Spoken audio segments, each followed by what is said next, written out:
Corona virus का कहर ज़रूर ख़त्म होता नज़र आ रहा है, मगर एक नया वेरिएंट बिल्कुल भारत के अंदर आ चुका है और लगातार कहीं न कहीं उसके लिए भी कोशिश की जा रही है भारत सरकार के द्वारा कहीं न कहीं नए वेरिएंट को रोका जाए। मगर यहाँ पर बात करें जिस तरीके से कह सकते हैं लगातार वेरिएंट का जो असर है वो कहीं न कहीं बदलता हुआ नज़र आ रहा है, क्योंकि लगभग 30 बार जो वेरिएंट का असर है वो देखने को मिल रहा है। मगर लगातार कहीं न कहीं वेरिएंट जो है वो यानी कि वायरस जो है वो अपने रूप को बदलता हुआ नज़र आ रहा है। मगर जिस तरीके से भारत सरकार ने कदम उठाया है और कहीं न कहीं राज्य सरकारों को कहा गया है कि वेरिएंट के लिए लगातार कोशिश करें और लगातार जितने भी लोग भारत के बाहर से आ रहे हैं उनको कहीं ना कहीं पहले होम क्वारंटाइन में रखा जाए, ताकि जो वायरस का खतरा है वो लोगों को बचाने के काम आए। मगर यहाँ पर बात करें वायरस से कहीं ना कहीं बचाने के लिए प्रक्रिया जो है वो लगातार की जा रही है। 14 दिन के लिए होम क्वारंटाइन में रखा जा रहा है और लगातार कहीं ना कहीं कोशिश की जा रही है ताकि वायरस का जो असर है वो कहीं ना कहीं कम से कम हो। मगर यहाँ पर बात करें नए वेरिएंटर की, तो नए वेरिएंटर जो है वो काफ़ी घातक बताया जा रहा है। लगातार कहीं ना कहीं कोरोना का असर जरूर कम हुआ है, मगर अब बात करें वेरिएंटर की तो वेरिएंटर भी कहीं ना कहीं बढ़ता हुआ नजर आ रहा है। मगर देखना होगा कि इस वेरिएंटर से भारत सरकार किस तरीके से बचाव करेगी या फिर लोगों की मदद कर पाएगी, क्योंकि इससे कहीं ना कहीं ये भी बताया जा रहा है कि वैक्सीन का जो असर है वो इस वायरस से कहीं ना कहीं प्रभावित होता हुआ नजर आ रहा है। यानी सीधे सीधे कहें वायरस का असर जो है वैक्सीन पर भी हावी होता हुआ नजर आ रहा है। मगर देखना होगा इस वायरस से बचाव के लिए सरकार जो है वो कितने रास्ते अपनाएगी, क्योंकि अभी तक राज्य सरकारों को जरूर बोल दिया गया है भारत से जितने भी लोग आ रहे हैं उनके लिए भी सुरक्षा व्यवस्था बनाई जा रही है। लगातार चेकअप किया जा रहा है, रैपिड टेस्ट का भी किया जा रहा है, लगातार कोशिश की जा रही है, उससे भी कहीं ना कहीं लोगों की जानकारी मिल पा रही है। मगर लगातार जिस तरीके से कोशिश की जा रही है उससे कहीं ना कहीं लगता है कि नए वेरिएंट से भी कहीं ना कहीं रास्ता मिलता हुआ नजर आएगा। मगर अब देखना होगा कि नए वेरिएंट से बचाव के लिए भारत सरकार किस तरीके के कदम उठाती है। कैमरा पर्सन इरफान खान के साथ राजीव कुमार तिवारी, एनबी न्यूज़, दिल्ली।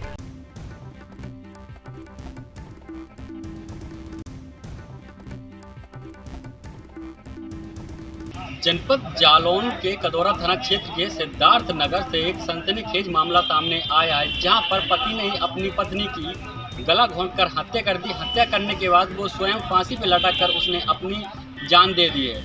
वहीं इसकी घटना जैसे ही पुलिस प्रशासन को लगी, पुलिस प्रशासन तत्काल मौके पर पहुंचकर जांच पड़ताल में जुट गया है। वहीं दोनों शवों को कब्जे में लेकर पोस्टमार्टम के लिए भिजवा दिया गया है। वहीं मौके पर पहुंचे अपर पुलिस अधीक्षक से बात की गई, जब उन्होंने बताया कि पति ने ही अपनी पत्नी की गला घोंटकर हत्या कर दी और इसके बाद वो स्वयं फांसी पर लटककर उसने अपनी जान दे दी है। ये पति पत्नी थे और बताया जा रहा है कि ये पति की कुछ तबीयत डिस्टर्ब थी, कुछ अपसेट थी, कानपुर से दवा भी चल रही थी और इसी मानसिक अवस्था में रात को 12 बजे तक तो बता रहे हैं ठीक था। 12 बजे के बाद इसने पहले पत्नी को मारा है और खुद फिर अपने नायलॉन की रस्सी से खुद सुसाइड कर लिया और दोनों पुलिस आगे कार्रवाई कर रही है। अभी विक्षिप्त अवस्था में हुई घटना हुई है, इत्तफाकिया तहरीर लेके आगे कार्रवाई करें। वहीं इस पूरे मामले में टीमें लगाई गई हैं, जांच करके जो भी तथ्य सामने निकल कर आएंगे उस पर विधिवत कार्रवाई की जाएगी। NB news, Mayank Rajput, Jalaun.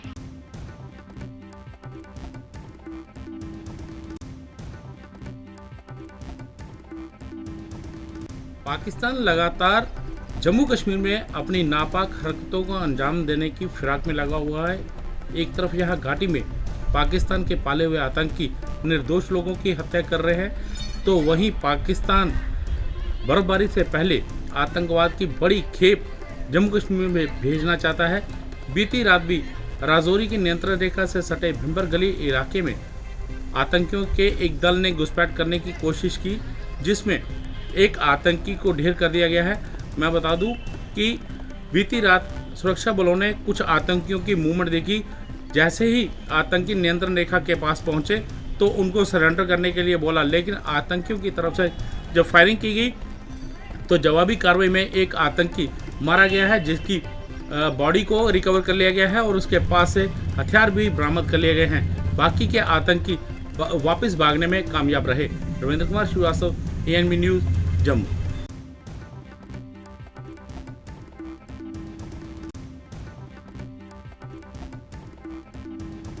Kushinagar airport का इंतजार खत्म हुआ। आज से यहाँ कुशीनगर अंतर्राष्ट्रीय एयरपोर्ट से फ्लाइट शुरू हो गई है। तो वहीं आज पहली फ्लाइट दिल्ली एयरपोर्ट से कुशीनगर अंतर्राष्ट्रीय एयरपोर्ट पहुंची। यहाँ जेट एयरवेज की ये फ्लाइट 2:15 पर यहाँ लैंडिंग की।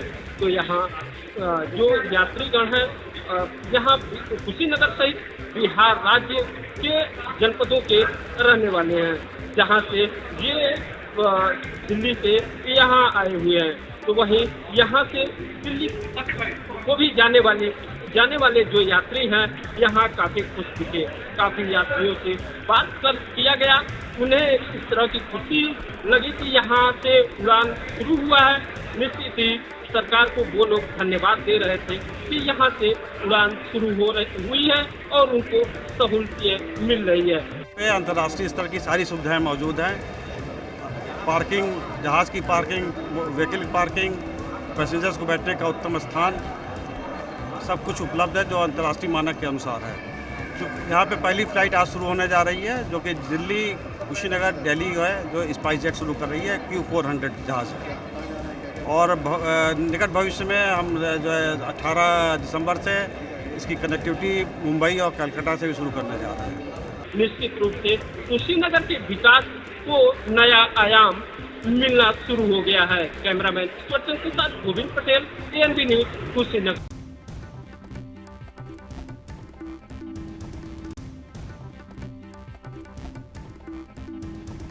ललितपुर जनपद में लगातार भ्रष्टाचार की जो घटना है बढ़ रही हैं, और साथ ही आपको बता दें कि ब्लॉक वर्धा जो है ललितपुर जनपद में भ्रष्टाचार के मामलों में हमेशा सुर्खियों में बना रहता है, और कई बार जो प्रधान हैं इन पर भ्रष्टाचार के आरोप लग चुके हैं और इन पर कानूनी कार्रवाई भी की गई है। इसके बावजूद भी ब्लॉक वर्धा की जो भ्रष्टाचार की जो स्थिति है सुधरने का नाम ले रही है। आपको बता दें कि ऐसा ही मामला ललितपुर जनपद के जो ब्लॉक वर्धा के अंतर्गत ग्राम खिरके छदारा की है, जहां पर जो खिरके छदारा की ग्राम प्रधानी जो है पूर्व प्रधान चला रहा है, जबकि जो योगी सरकार का कहना है कि किसी भी ग्राम की प्रधानी वो स्वयं चलाएगा। इसके बावजूद भी खिरके छदारा की जो ग्राम प्रधानी है पूर्व प्रधान चला रहा है, और जबकि जो खिरके छदारा की जो महिला जो है हरिजन महिला है प्रधान, और इसके बावजूद भी एक रूपेश कुमार जैन का एक पूर्व प्रधान व्यक्ति चला रहा है, और वो स्वयं ब्लॉक में आकर पूरा ग्राम का कारोबार देखता है और पूरा काम कराता है। इसके बावजूद भी खंड विकास अधिकारी ने इस मामले में कोई संज्ञान नहीं लिया है। ललितपुर जनपद से कैमरा पर्सन के साथ नीतीश कुमार, ANB न्यूज़।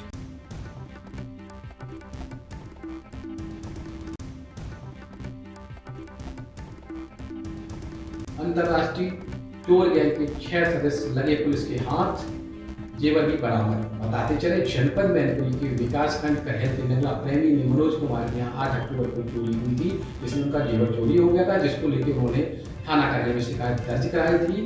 जिससे कहल पुलिस और मैनपुरी की पुलिस सर्विस लाइट अलर्ट हो गया था, सक्रिय था, और आज सुबह मुखबिरी की सूचना पर ये 6 लोगों को पुलिस ने गिरफ्तार किया है, जिनके कब्जे से जेवर बरामद हुआ है। ये प्रकरण थाना करहल का है। करहल थाने में 8 और 9 की रात्रि में 10वें महीने में एक चोरी हुई थी, और इस चोरी को एक टास्क देकर इंस्पेक्टर करहल और सर्विलांस टीम को दिया गया था। इसमें कुछ सफलता किसनी में मिली थी। किसनी में 2 चोर चोरी करते हुए पकड़े गए थे, और उनके द्वारा ये बताया गया था कि उनके 2 और साथी हैं जो चोरी कर रहे हैं। इस टीम को लीड सर्विलांस टीम के प्रभारी कर रहे थे। इन्होंने अपनी टैक्टिक्स से इस पूरे घटनाक्रम को खुलासा किया, और पूरी टीम को जो है जो चोर थे उनको पकड़ा। इसमें जो सुनार चोरी के बाद माल खरीदते थे उनको भी पकड़ा गया। इन्होंने ये भी बताया है कि आसपास के जनपदों में भी इन्होंने घटनाओं को अंजाम दिया है, और इनके कब्जे से पुलिस ने जेवर बरामद किया है। ये मैनपुरी पुलिस के लिए बड़ी सफलता की बात है। कैमरा पर्सन के साथ मैं उमाकांत बाथम, ANB न्यूज़।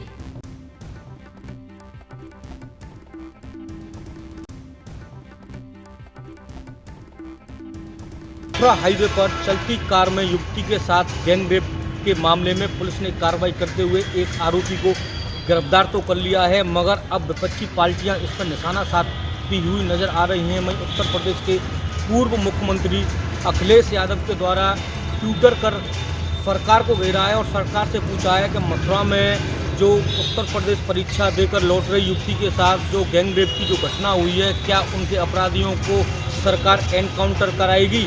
इसको लेकर अब विपक्षी पार्टियां अब योगी सरकार को घेरती हुई नजर आ रही हैं, क्योंकि मथुरा में जो ये घटना हुई है उसके बाद पीड़िता ने जहर खाया था और हालत गंभीर होने पर उसे निजी हॉस्पिटल में भर्ती भी कराया गया था, जिसको लेकर आगरा सहित मथुरा प्रशासन में हड़कंप मच गया था। प्रशासन के द्वारा परिजनों के संपर्क में है और परिजनों से प्रशासन के द्वारा कहा जा रहा है जो सरकार के द्वारा जो राशि है उसका वो देने को सब तैयार हैं, मगर जो अब विपक्षी पार्टियां जो उत्तर प्रदेश के पूर्व मुख्यमंत्री अखिलेश यादव के द्वारा जो ट्विटर कर दिए, जिससे अब विपक्षी पार्टियां भी सरकार को घेरती हुई नज़र आ रही हैं, क्योंकि मथुरा की ये घटना बहुत दुर्भाग्यजनक घटना है। क्योंकि चलती कार में युवती के साथ जो घटना हुई है, जिसको लेकर मथुरा जनपद में सभी जगह लोगों में भय भी दिख रहा है। जो आजकल जो छात्रा हैं जो जाती हैं उन्होंने भय दिख रहा है, क्योंकि दोस्त के ही द्वारा इस घटना को चलती कार में जो युवती के साथ जो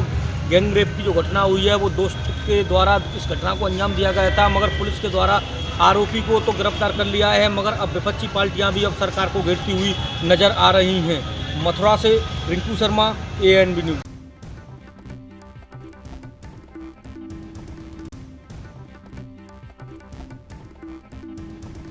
मुंबई में महानगर पालिका चुनाव के लिए कुछ समय बचे हैं। सारी राजनीतिक पार्टियां अपने अपने हिसाब से रणनीति बना रही है। बीजेपी इसी काम के लिए शायद दिल्ली पहुंच चुकी है। बीजेपी महाराष्ट्र प्रदेश अध्यक्ष चंद्रकांत पाटिल, पूर्व मुख्यमंत्री देवेंद्र फडणवीस सहित 5 लोगों की टीम दिल्ली पहुंची, जहां अमित शाह से मुलाकात की है। आकलन किया जा रहा है कि महानगर पालिका चुनाव में किस तरीके की रणनीति बनाई जाए और जो सहयोगी पार्टियां हैं उन्हें अगर सीट देने की बात आए तो बगैर असमंजस के सारी चीज़ें पहले ही फाइनल कर ली जाए। वहीं मीडिया से बात करते हुए देवेंद्र फडणवीस ने कहा कि महाराष्ट्र में हम एक अच्छे जगह पर बहुत मजबूती के साथ खड़े हैं। चाहे महाराष्ट्र के नागपुर में उप विधानसभा चुनाव हो, कांग्रेस भले ही कम ठोक रही हो, लेकिन जिस तरीके से लगातार बीजेपी वहां पर हावी है, ऐसी परिस्थिति में हमारे उम्मीदवार को विजय वहां मिलनी तय है। तो एक तरफ महाराष्ट्र में जहां बयानबाजी चल रही है, एक दूसरे के ऊपर पलटवार में कोई कमी नहीं है, वहीं महानगर पालिका चुनाव को लेकर बीजेपी नई रणनीति के साथ दिल्ली पहुंच चुकी है। ANB न्यूज़ के लिए मुंबई से मुरारी सिंह।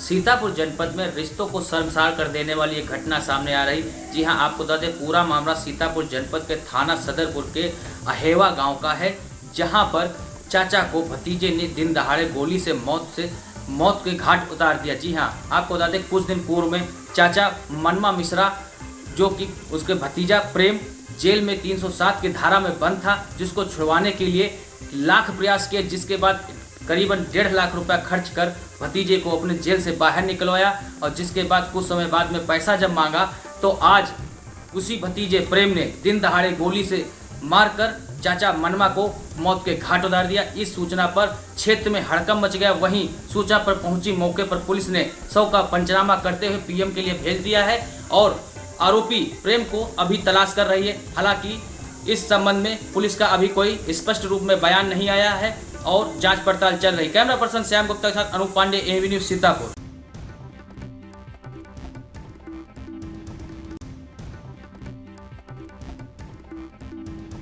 इस समय हम मौजूद हैं बांदा जिले के तिनवारी कस्बे में। आपको बता दें कि तिनवारी नगर पंचायत में जो दसियों लाख की लागत से जो ये शौचालय बनाए गए हैं, उन शौचालयों की स्थिति मैं दिखाना चाहूँगा। मैं अपने कैमरामैन से कहूँगा कि शौचालय की लागत, शौचालय की जो स्थिति है वो उस समय दिखाएं कि शौचालय की क्या स्थिति है, किस तरह से शौचालय दसियों लाख की लागत से जो शौचालय बना हुआ है वो किस तरह से जो है यहाँ क्षतिग्रस्त पड़े हुए हैं और किस तरह से यहाँ पर दरवाजे भी नहीं लगाए गए हैं। और उनको लेकर यहाँ जो कुछ शराब की बोतलें, बियर की बोतलें भी पड़ी हुई हैं, जिनको मैं दिखाना चाहूँगा। अपने कैमरामैन से कहूँगा कि बियर की बोतलें, किस तरह से बियर की बोतलें पड़ी हुई, किस तरह से यहाँ शराब पी जाती है। एक कमरा बना हुआ है जिसको लेकर जो है यहाँ लगातार जो है यहाँ शौचालय के बगल में जो कमरा बना हुआ है उस कमरे में लगातार बियर और शराब की बोतलें पड़ी हुई हैं। यहाँ कुछ गिलास, डिस्पोजल भी पड़े हुए हैं। और नगर पंचायत जो आपके तिनवारी नगर पंचायत की, उन्होंने कभी आज तक यहाँ साफ सफाई भी नहीं की है। दसियों लाख की लागत से ये खंडार बन चुका है। वीडियो पर्सन के साथ देवांश, ANB न्यूज़ बांदा।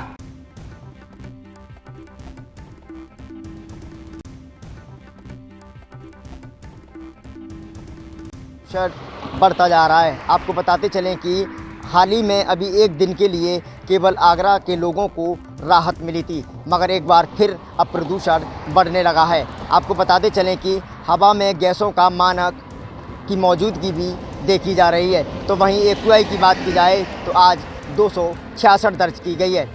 तो वहीं लोगों को कई तरह की बीमारियां भी इस जहरीली हवा से होने लगी हैं।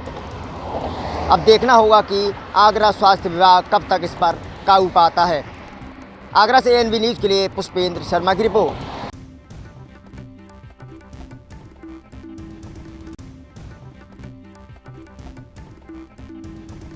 विधानसभा चुनाव नज़दीक है और ऐसे में कांग्रेस लगातार भाजपा को घेर रही है। लगातार जनपद में भाजपा भगाओ महंगाई घटाओ का नारा लेते हुए ब्लॉकवार गांव से संबंधित एक ये लोग पदयात्रा निकाल रहे हैं। इस समय आज जो है भिटुआ गांव से लेकर ब्लॉक तक एक यात्रा निकाली गई, जिसमें जो है ये लोग सीधा तौर पर भाजपा को हटाने की एक रणनीति के तहत ये यात्रा निकाले। हमारे साथ यहाँ के इनके कुछ नेता हैं जिनसे हम बात करेंगे, आखिर क्या है इनका उद्देश्य। ये बताइए किस उद्देश्य को लेके आप ये जो भाजपा भगाओ महंगाई हटाओ एक यात्रा निकाले हैं, क्या उद्देश्य है इसका? हमारी बहन प्रियंका गांधी जो उत्तर प्रदेश की प्रभारी हैं और ऑल इंडिया कांग्रेस कमेटी की सेक्रेटरी हैं, महासचिव हैं, उनके निर्देश पर ये प्रतिज्ञा निकाली गई है कि जो 7 प्रतिज्ञाएँ हैं ये 7 प्रतिज्ञा जन जन तक पहुँचाइए और हमारी सरकार अगर आती है तो हम ये 7 वचन पूरा करेंगे। उसी उद्देश्य को लेकर के हम लोग जन जन तक गांव-गांव जा करके जो अलग जगा रहे हैं और पैदल जा करके मजदूर किसानों को बता रहे हैं। प्रियंका गांधी का एक कहना था कि हम 40% आरक्षण जो है महिलाओं को देंगे, इस पर आपका क्या कहना है? प्रियंका गांधी जी ने कहा है 40% हम टिकट में, यहाँ 403 विधानसभा हैं जिसमें 161 सीटें माने 40% महिलाओं के देने के लिए वादा किया है, वो अमल में है, वो पूरा हो रहा है। तो कहीं ना कहीं कांग्रेस जो है अपने एक जो भाजपा भगाओ और महंगाई के मुद्दे को लेकर लगातार जनसंपर्क में है। तो कहीं ना कहीं अब की बार विधानसभा चुनाव में एक खासी रणनीति के तहत ये लोग मैदान में उतर रहे हैं। राजकुमार Jaiswal, ANB news, Amethi.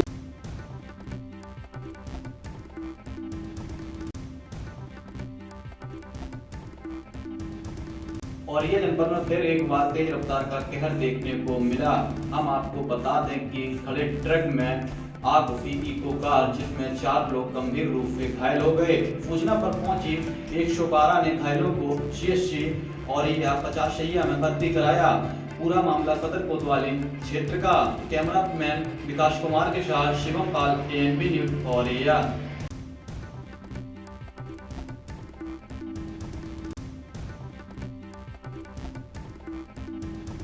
GIC मैदान में सामूहिक विवाह को लेकर लोगों की उमड़ी भीड़।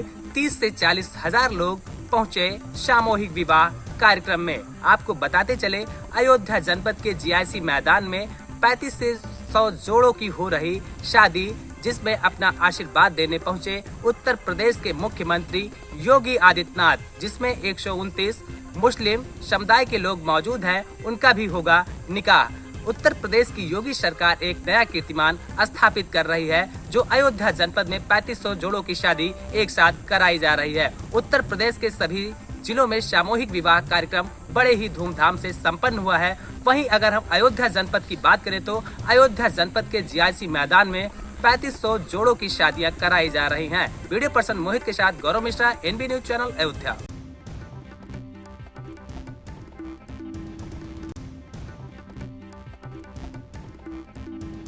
इस टाइम हम बिजनौर के नेहटौर नगर पालिका में खड़े हैं, जहां चेयरमैन के खिलाफ लोगों ने एक मोर्चा खोल दिया है गंदगी को लेकर। वहां एक कब्रिस्तान लकड़हारान मोहल्ले का जो लोगों का जोड़े में तब्दील हो चुका है और उन्हें कब्र को दफन करने के लिए या पैर रखने के लिए कब्रिस्तान में जगह भी नहीं है। और जहां एक 300 साल पुराना मज़ार है, वहां उस मज़ार पे जाने के लिए भी लोग तरस रहे हैं और कोई वहाँ जा नहीं पा रहा है दिया जलाने के लिए भी। और अभी हमने एक पानी का खबर चलाई थी जिसमें जहरीला पानी आ रहा है, उस पर भी कोई ध्यान नहीं दिया जा रहा है। लेकिन मोहल्ले वालों का कहना है कि जब तक हमारे कब्रिस्तान की साफ़ सफाई नहीं हो जाती है, तो अगर मोहल्ले में कोई मैयत होती है तो हम चेयरमैन के घर के सामने उसकी मैयत को रख देंगे और उसके जिम्मेदार चेयरमैन होगा। ऐसा लगता है जो इलेक्शन करीब आ रहा है, चेयरमैन के खिलाफ नेहटौर में लोग मोर्चा खोलते जा रहे हैं और प्रदर्शन पे उतारू हैं। ANB न्यूज़ से गुड्डू भारती, बिजनौर।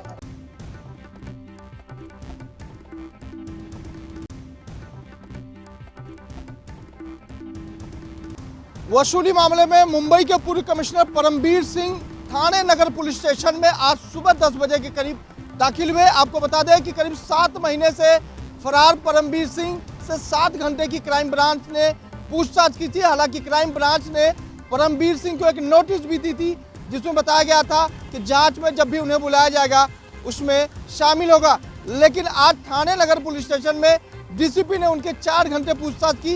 इस दौरान परमबीर सिंह ने अपने ऊपर लगाए गए आरोपों के बारे में जानकारी दी। फिलहाल ये भी बता दें कि जिस तरह से सोनू जलान ने उनके ऊपर आरोप लगाया था कि 10 करोड़ की फिरौती मांगी थी, उसके ऊपर गलत तरीके से केस लगाकर उसको फंसाया गया था। इस मामले की जांच में आज DCP ने इनसे पूछताछ की।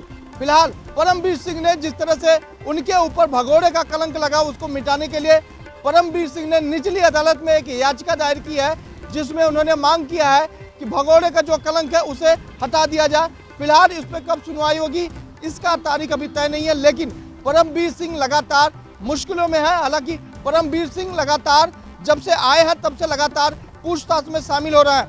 फिलहाल सुप्रीम कोर्ट को से राहत मिलने के बाद परमबीर सिंह लगातार मुंबई के क्राइम ब्रांच और मुंबई पुलिस स्टेशन में जाकर अपनी जो है दर्ज करा रहे हैं और लोगों को जानकारियां भी दे रहे हैं कि किस तरह से उनके ऊपर जो आरोप लगे थे उसकी सफाई देते हुए नजर आ रहे हैं। फिलहाल परमबीर सिंह के ऊपर मुंबई सहित नवी मुंबई में करीब 5 मामले दर्ज है जिसमें एक्सटॉर्शन सहित धमकी के भरे मामले दर्ज हैं। कैमरा पर्सन विनय सिंह के साथ मैं सोनी NB न्यूज़ मुंबई।